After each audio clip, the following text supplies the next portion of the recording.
There's an online action game called Path of Exile. I personally haven't played it, but apparently there's a rare item in the game called the Mirror of Calandra. The chances of that item dropping for you is 1 in 26 million. Now that's rare, but you know what's even more rare? Elder Scrolls 6 news. It's crazy that we live in a world where the entirety of GTA 6 was leaked, Nate the Hate managed to confirm an Oblivion remaster before a single image surfaced, and yet when it comes to one of the most anticipated games of all time, we don't hear a peep. If you have followed my channel for a while, you'll know how deep I have to dive in the internet just to find any article that indicates the game exists. Todd Howard could release an article stating he likes cake, and the internet would spin it into a conspiracy about Fallout. Cake was invented in Egypt, which have pyramids, which are rumored to have been created by aliens who potentially worshipped cats. I got it. Todd's love for cake reference indicates Fallout 76 will add pets and you'll be able to get a cat. Another AV exclusive. Anyway, I found this article from IGN, who managed to interview Emil Pagliarulo, Bethesda's lead writer. When asked what lessons Bethesda learned from Starfield, he stated there was only one. Fans really want Elder Scrolls 6, and he said that Starfield's future was exciting. So, from all the feedback received from Starfield, he said they learned that fans want the Elder Scrolls 6? That's it? That was the lesson after thousands of reviews? Now he's either being incredibly coy or ChatGPT is over summarizing those fan reviews. Exploration feels pointless because there's nothing interesting. Too long didn't read I want Elder Scrolls 6. Todd Howard still seems to live in a world where titles like Cyberpunk don't exist. It's too long didn't read I want Elder Scrolls 6. This really is a mile wide and a centimeter deep. Planets are too long didn't read I want Elder Scrolls 6. We know what you're going to say. I want to apologize for my sarcasm here, but I really do worry about Emil's response to this question. There's been so much feedback after Starfield, and most of it carries over to the Oblivion remaster too. The Shattered Space DLC sits at a 4.9 out of 10 on Metacritic. There has been a lot of constructive criticism after Starfield's disappointment, and to summarize it as simply being a case of fans wanting a different title seems a little simplistic. The issue here is Emil and Bethesda in general have always seemed to ignore any feedback and live in their own world. Now don't get me wrong, fans surely do want the Elder Scrolls 6, but it has to be a good Elder Scrolls 6. In this video I will cover everything they needed to learn from Starfield's release and explain why, despite this comment seeming meaningless, it indicates a bigger problem at Bethesda. So without further ado, let's get into it. And as always, if you're new here and love discussing gaming, please consider subscribing.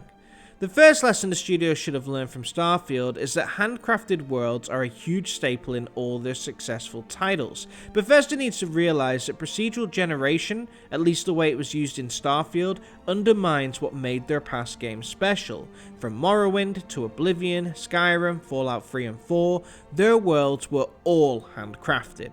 Every map packed with unique towns, dungeons and landmarks that made exploration rewarding. No matter what you discovered, you were guaranteed some type of unique experience. This made exploration rewarding and worth the player's time. In Starfield, however, players faced 1,000 procedurally generated planets that felt empty and repetitive. The game would just automatically generate a grid, removing the handcrafted element. Locations are randomly scattered, often requiring long, uneventful walks in between. In previous Bethesda titles, it wasn't usually about the destination, it was more about the journey on the way to it. The player would pass by forgotten ruins, caves that begged to be explored, and random NPC events that demanded your attention. It made the player want to walk everywhere because there was so much to see and it felt like a true adventure. In Starfield, there is nothing between landmarks, so it becomes incredibly boring.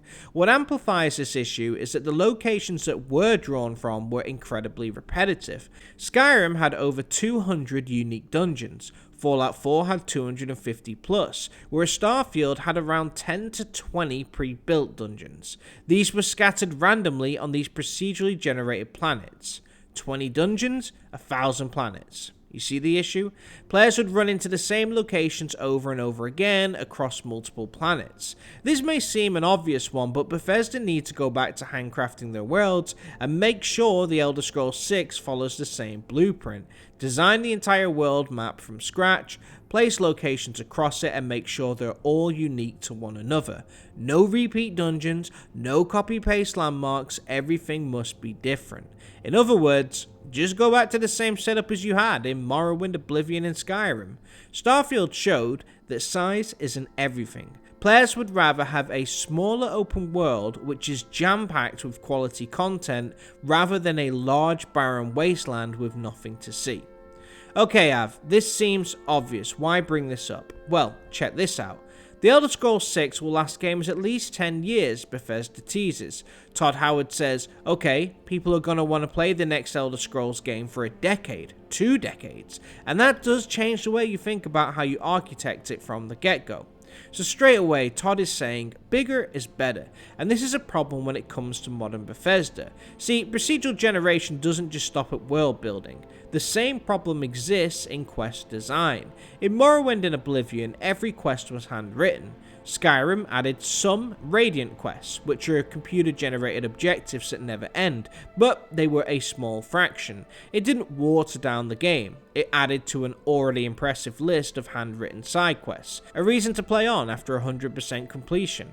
Fallout 4 leaned more heavily on them, think settlement building and Preston's endless settlement missions.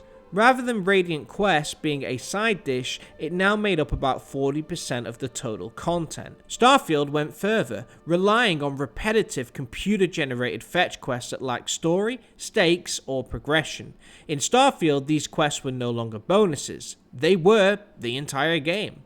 Modern games like The Witcher 3, Cyberpunk, and Kingdom Come Deliverance 2 proved that side quests can be meaningful and fully scripted, setting new expectations. The days of fetch quests are over, and now fans want all of them to be meaningful.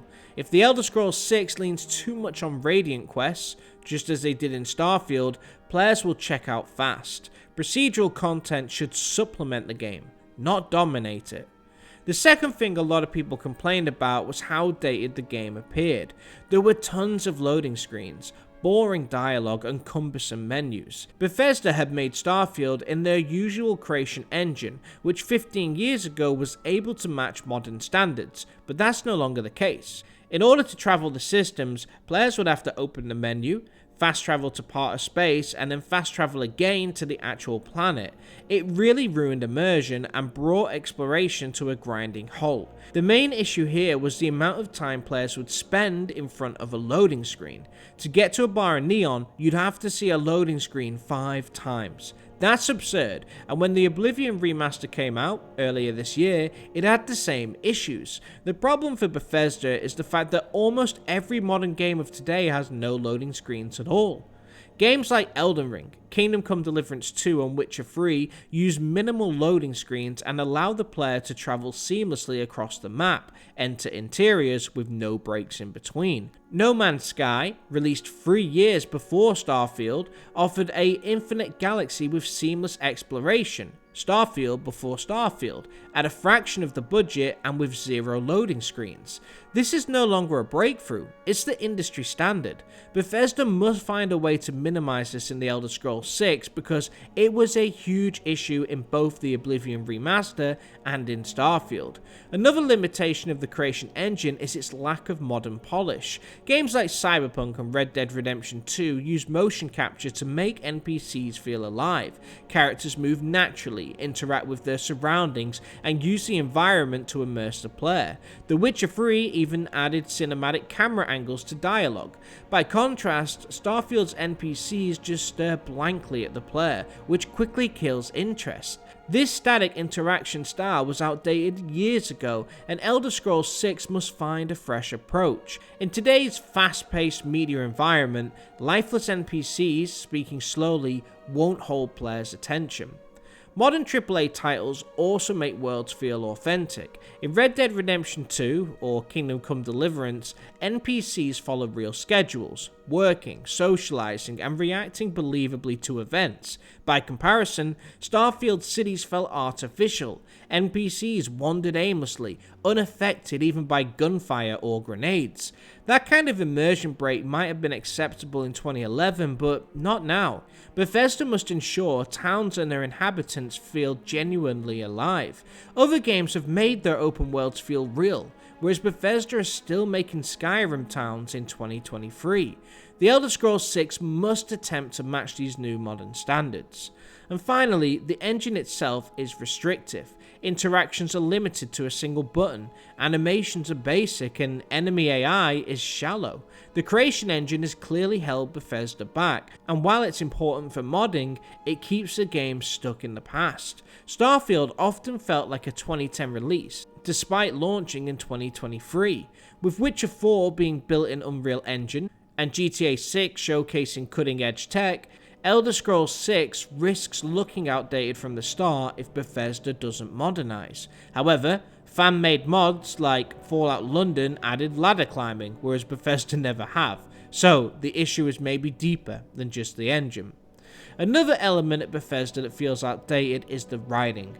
Lead writer Emil Pagliarulo has long been criticized for weak storytelling, but past games were carried by the rich lore of Elder Scrolls and Fallout, worlds originally created by writers like Julian LeFay, Ted Peterson, and Tim Kaine, who have long since left the studio. Starfield lacked that foundation, leaving Emil to build the new setting all by himself, and what we basically got was humans in space, cowboys in space, pirates in space, and just reskinned Earth culture, Starbucks in space, banks in space. Instead of alien civilizations or cosmic mysteries, players found copy-paste factions, bland towns, and forgettable, often procedurally generated quests. Combined with repetitive exploration, the result felt shallow and uninspired, with the world building and writing widely regarded as Bethesda's weakest to date. This has been a trend. Skyrim's fetch quests and Fallout 4's plot holes showed the same cracks, but at the time,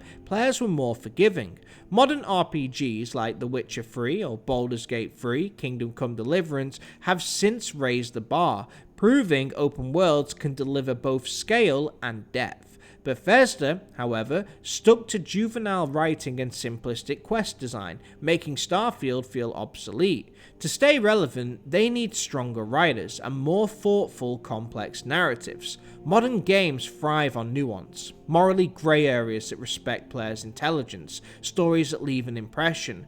Bethesda too often falls back on cartoonish good versus evil archetypes. I did a more in-depth video on this subject here in case you want to see, but the main thing is, the writing has to be improved at Bethesda. And another thing, when it comes to dialogue in games, Bethesda leaned on the more is better, releasing articles bragging about Starfield's record dialogue count, but quantity slowed the pacing. Good writing is concise. Say it in one sentence, not 10.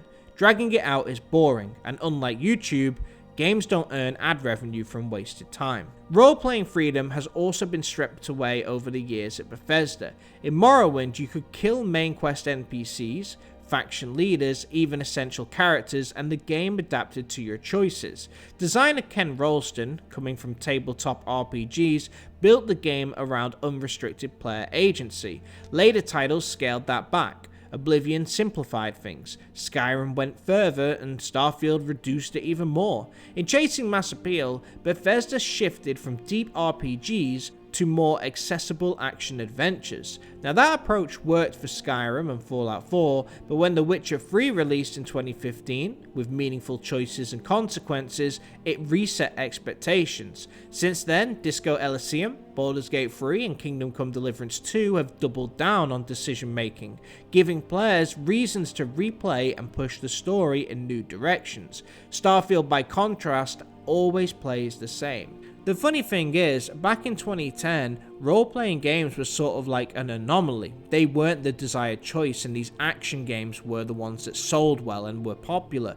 So Bethesda went in that direction, and nowadays, somehow the RPG games have made a comeback, whereas the action games have been put to the side. So Bethesda is sort of stuck in no man's land where they're not really succeeding at either one. They're not a great action game, and they're not a great RPG.